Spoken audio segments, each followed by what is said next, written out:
Good morning, good afternoon, and good evening po, Miss Mamavis. And this is our presentation po of our group for our code weather tracker. And here is Samuel Inclan to discuss API po, which is one of our parts of the code.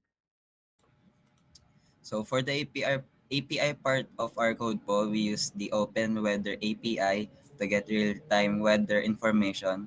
So API or application programming interface works like bridge that allows our Python program to request data from an external service. So for our case po, it is Open Weather. So we use an API key which acts like a password that verifies our access when our program runs. It sends a request to the open weather server and ask for the weather details of cities, for example, Manila.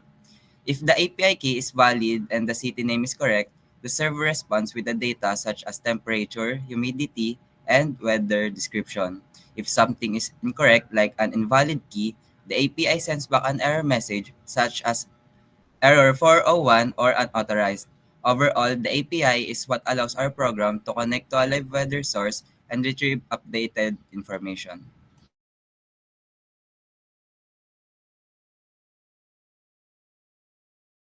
And now that Samuel Inclan is done explaining the API, here is the rest of my group mates po, Mamavis, to explain the step-by-step process of how this code works. So to take it away, Ian. Hi, good afternoon po ma'am. So now, add city po allows us to add a new city. Once added, the system will automatically monitor and store weather information for the city. Only valid city names are accepted and the program will prompt until a correct entry is provided. An example po here is when we add Manila po, as we can see. Next po is the remove city. It is the vice versa of what the add city can do naman po. It allows us to remove naman po the city once we wanted to remove it and not see it again po.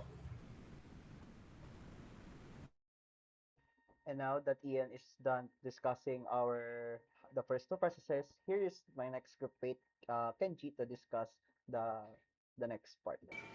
For the question option, this option instantly accesses the latest condition in your selected city. The city will display temperature, humidity, wind speed, and current weather status. It's a quick real-time update to help you play your day with confidence and also make it more lively for the following days.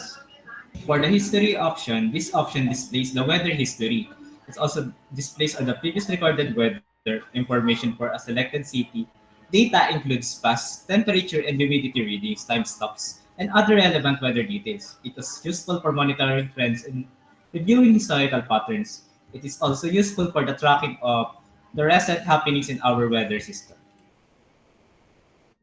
And now to discuss the number 5 option, which is the weather summary. This option provides a concise summary of the latest weather data for a city. It highlights the current temperature, general condition, and any significant recent changes. The summary is designed for quick understanding of the city's weather status. And now, here is Samuel Inclan to discuss the export history to CV. This program automatically creates CSV file if it doesn't exist, and every time the script is run, it adds a new row with the latest weather data. This allows us to build a weather history log that can be used for tracking changes or analyzing patterns over time. In short, the API parts retrieves the weather data and parts ensures the information is properly saved and recorded in CSV file. Now, for the number 7, which is the start background tracker, this option activates automatic weather monitoring for all registered cities. The system periodically fetches and stores updated weather data in the local database. This allows users to maintain continuous records without manual updates. And now, for the rest of the parts, here is RV Manalo.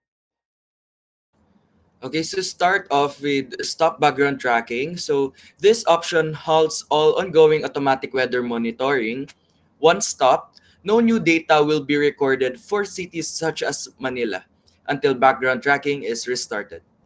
Users may use this option to conserve system resources or prepare the system for exit. Stopping tracking ensures controlled management of the monitoring process. And for the last part, which is the exit, so this option safely closes the weather tracker application before shutting down. The system automatically stops any active background tracking, including for cities like Manila, to ensure data integrity. Users should select this option after completing all necessary operations. Exiting properly prevents potential system errors and maintains store weathered history. The application then closes in an orderly and secure manner. And now that all of my group mates are done discussing their parts, and that's it for our presentation, Mamavis. Here is that is the full presentation of how our code works.